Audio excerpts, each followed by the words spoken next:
Have you ever watched someone get promoted and you thought, how did that happen so fast? They haven't been here that long.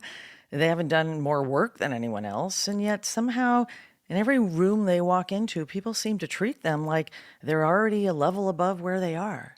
And then there's the flip side, the person who's been doing excellent work for years, who's deeply competent, deeply respected within their team, and somehow that promotion conversation never quite materializes. So, what's the difference between the two? It is so tempting to say it's just politics. I mean, it's all who you know. It's luck. It's backroom politics and navigating behind the scenes in ways that aren't fair. And look, sometimes those things are real, but underneath most of those situations, there is actually something more specific happening and something that's quite explainable. And once you understand it, you can start to work with it. So, in this episode, we're talking about why some people look promotion ready before others. And the answer starts with how human beings actually form impressions of each other, which turns out to be a lot faster and a lot less rational than most of us might assume. So here's the first thing to understand. Promotion readiness, it is not an objective status. It's not like a certification you earn or a specific threshold that you're going to cross. It's a perception, and it forms in the minds of people above you, which means that two people can have nearly identical track records, and one of them looks ready and the other one doesn't. And it's not because of a difference in capability. It's because of a difference in how they're perceived. And that perception, that forms faster than you think. And it's shaped by factors that most people, that most professionals never even think about managing. In the 1990s, a psychologist at Harvard named Mim Abbey was working on what seemed like, on the surface, like an almost absurd question. And the question was, could you accurately judge someone's competence from a silent video clip? So she took footage of university professors teaching, real classroom footage, and then she edited it down. First, she edited it down to 10-second clips, and then she edited those down to 5-second clips, and then she even cut them down to 2-second clips, and they were silent. No audio, just that physical presence of the professor. I think you can't, it's 2 seconds. You can't really hear what they're saying. It's more that physical presence. And she showed these clips to strangers. These people had never met the professors. They'd never taken their classes. They knew nothing about these professors. And then she asked those strangers to rate each professor on traits like confidence, like warmth, like competence. And then she compared the findings from that and those ratings to the end of semester ratings that the teaching evaluations submitted by students who'd spent a whole semester with these professors for hours of lectures, office hours, real interactions, and they rated the professors.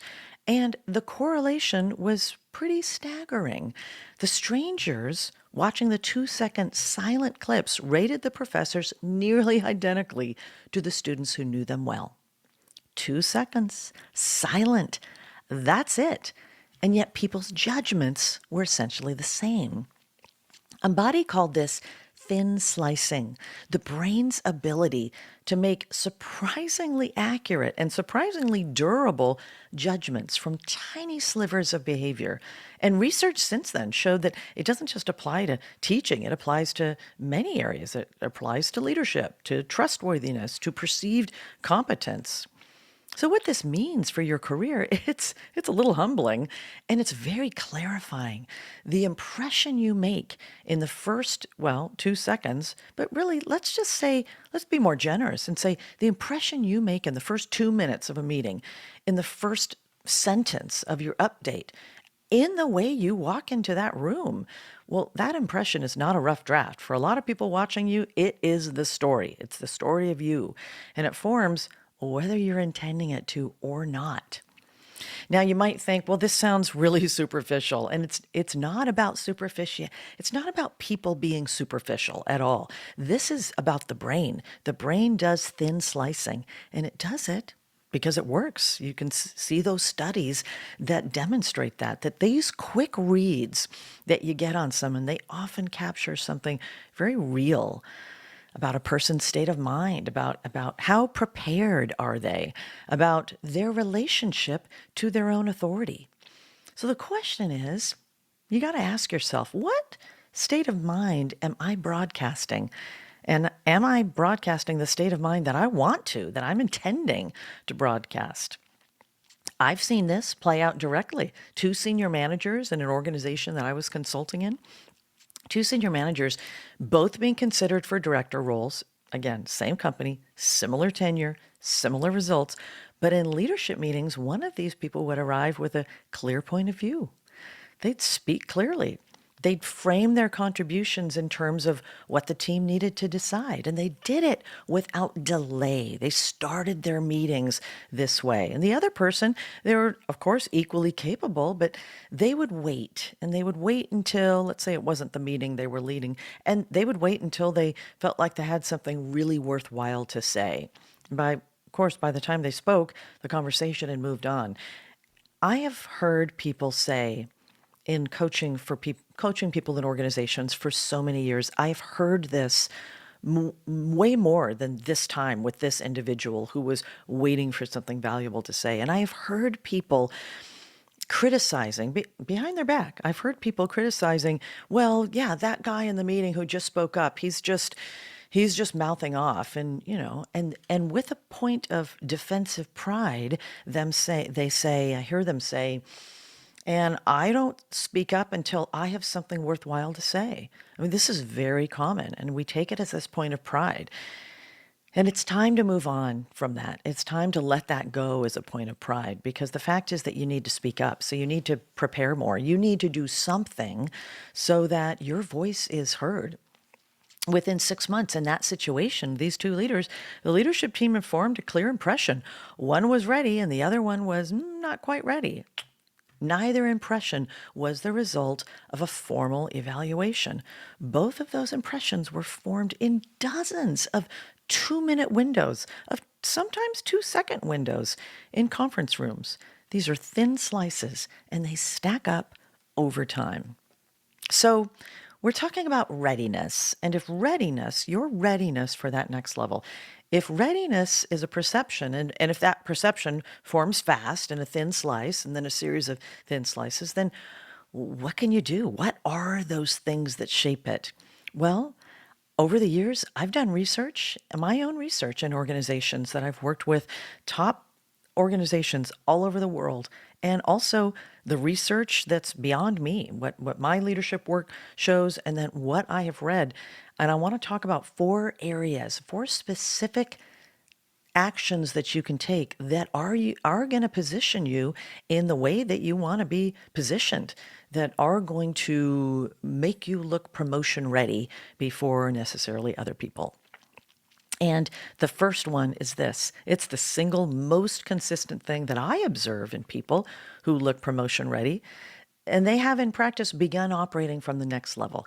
They're not waiting for permission. I remember very early in my career, I felt like I had to wait for permission for everything, because that's really how the work world operated at that time. Most people, if you didn't wait for permission, you were seen as a loose cannon and you were not long for that organization. But the world of work has changed. And if you're still operating from those outdated modes, and even if you weren't around at that time, but you were raised by people who were working at that time. And so it's possible that it got to you through the water, so to speak. So if you're waiting for permission, it's not the thing to do. The people who are not waiting for permission, they're not waiting for the title, they're not being a loose cannon, they're not being a bull in a china shop. They've simply mentally stepped into the role, and they've started asking the types of questions that role requires.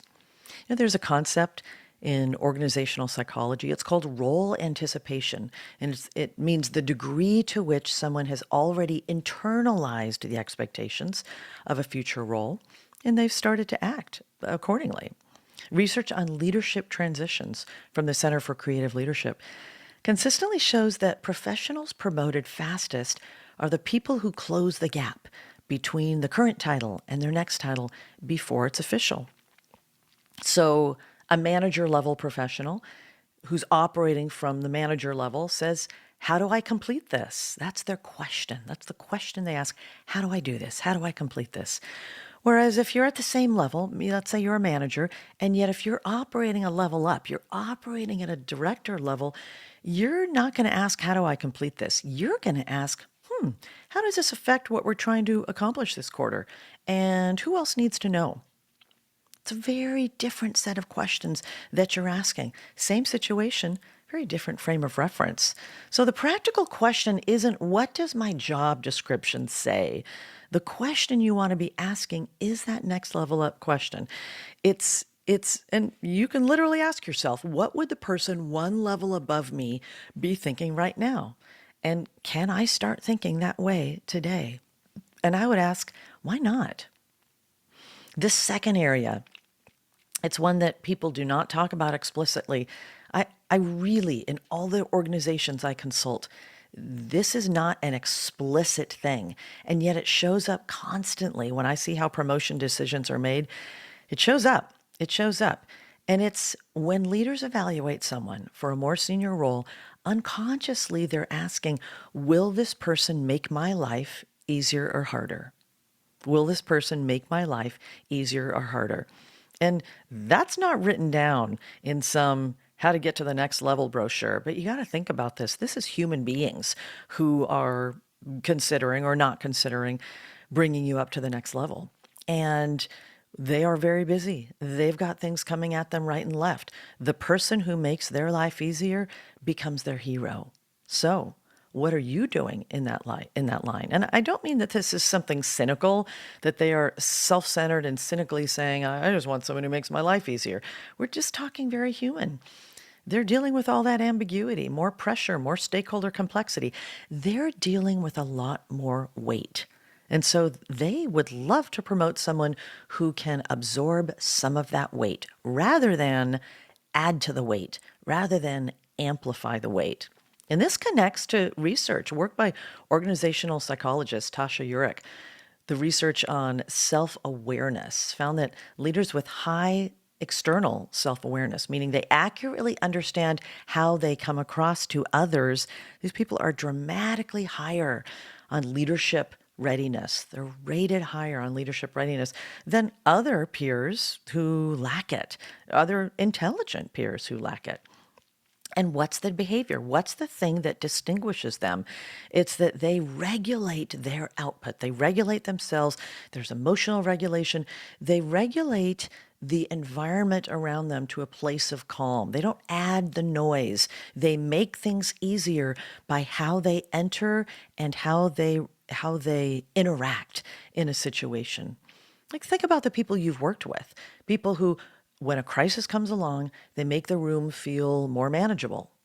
That's what we're talking about, as opposed to the people who, when the crisis hits, they just add to the urgency. That they add anxiety to a situation that already has plenty of urgency and anxiety.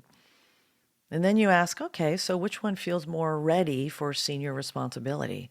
And if you're going to say one's a little smarter than the other, and it's the one with the urgency and the anxiety, those brains are more likely than not going to outweigh that calmness that is brought by the person who makes everyone's life easier because of their approach.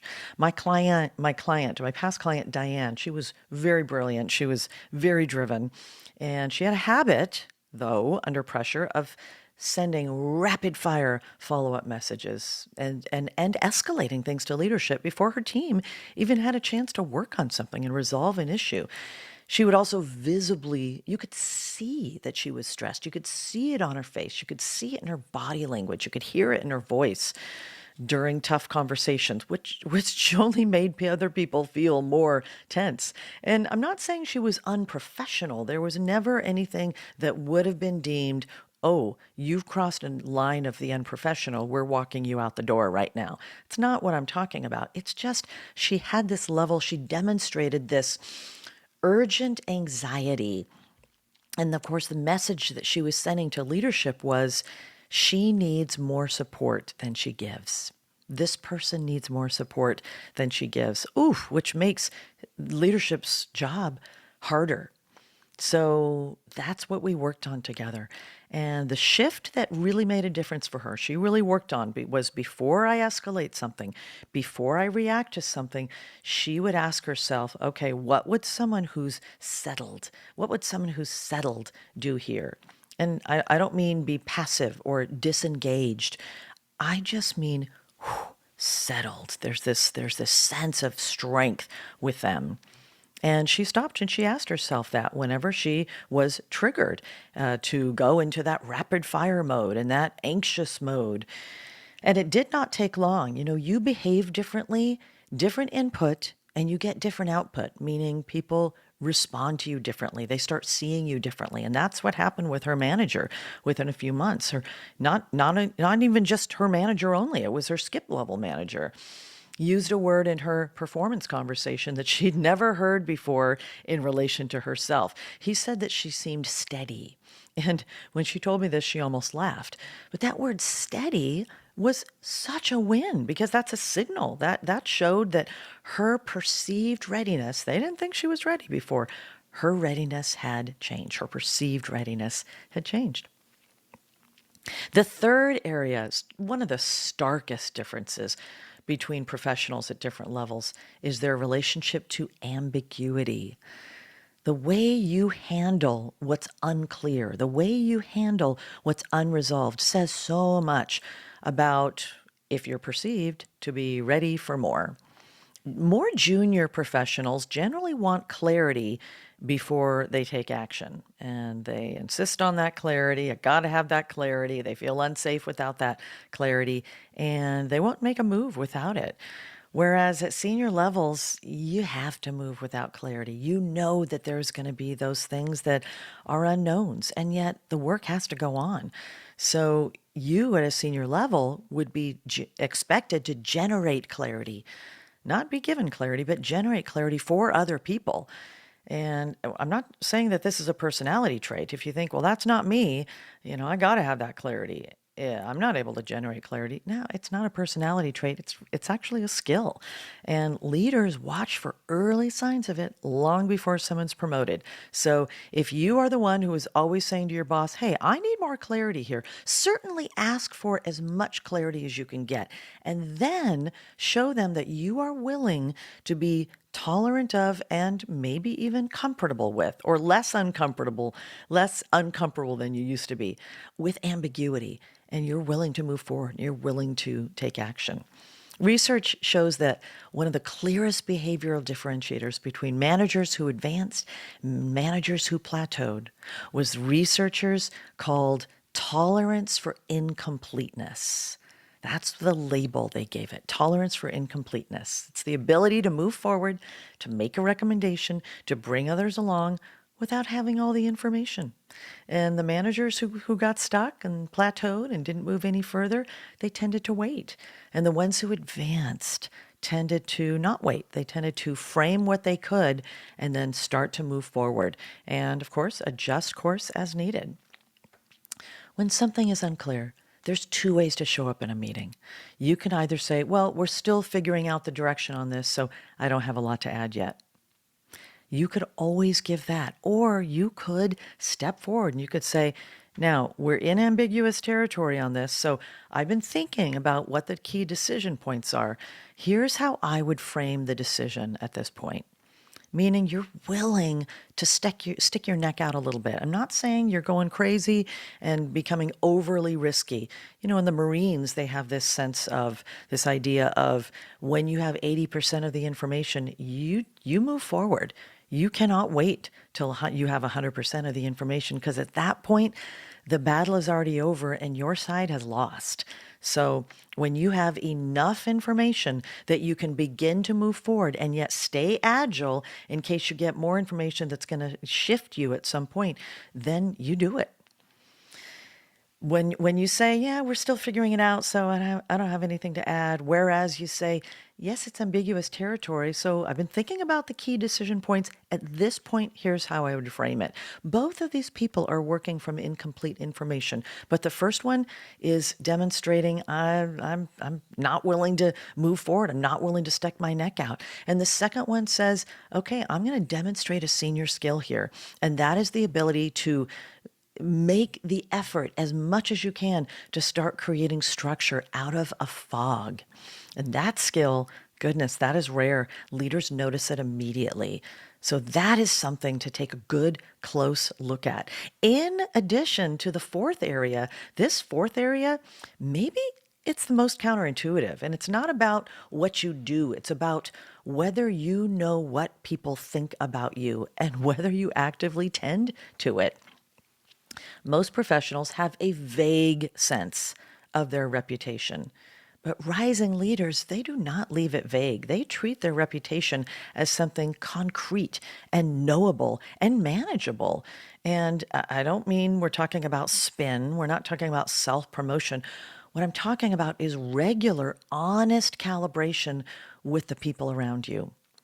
A study published by the Academy of Management Journal found that professionals who proactively sought developmental feedback, not performance feedback, but feedback specifically about how they were perceived and then how they could grow through that, they advanced faster than people who were equally high performing but they didn't ask those questions.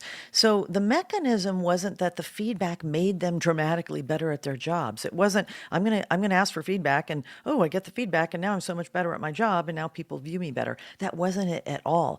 It was the act of asking for feedback, the act of seeking that kind of perception feedback that sent a very strong signal. And that signal was leadership maturity. It said, I understand that I exist in people's minds and I want to take responsibility for that. I do take responsibility for that. So I need to know what it is so that I can continue something that's a positive perception or I can make adjustments if not. And there's a question that I give to almost every single client I work with at some point, and I want to give it to you here. You want to find someone who is a level above you or a level, two levels above you. Go further. But they have to be someone who will be honest with you. And you're going to ask them, if my name came up in a conversation about senior leadership, what would people say about me? That's it. You're not asking really about performance. You're asking about reputation.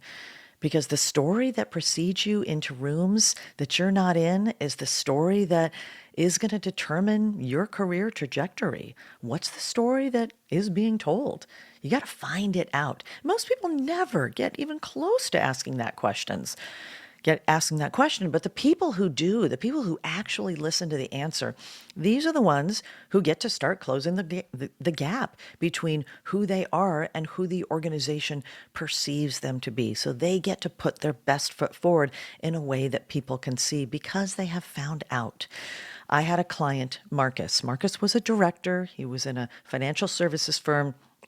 He'd been stuck in his level for 3 years, and he was very sharp. He was very analytical, very smart, very well liked by his team, and he consistently delivered. He was that person you could rely on.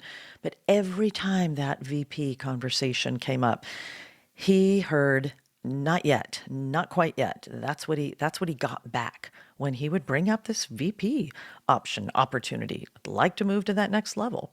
So we worked together and we dug in. We uncovered something very interesting. He had a very clear internal sense of his own readiness. He felt ready, and he felt ready for a while, and that confidence was genuine for him. But when we explored how he showed up in his senior leadership settings, a pattern emerged very clearly. When he would be in high stakes meetings, he would be silent. And it wasn't because he didn't have anything to say or contribute. He told me afterwards, yeah, I almost always have a perspective, but I'm waiting until I'm certain. I'm waiting until I don't want to make an error here. And so I'm going to really fully form my view before I offer it up to other people. I've got to make sure it's defensible. I've got to be sure it's airtight before I put it out there. So that's what's going on for him. But leadership, of course, doesn't see that. All leadership sees is silence.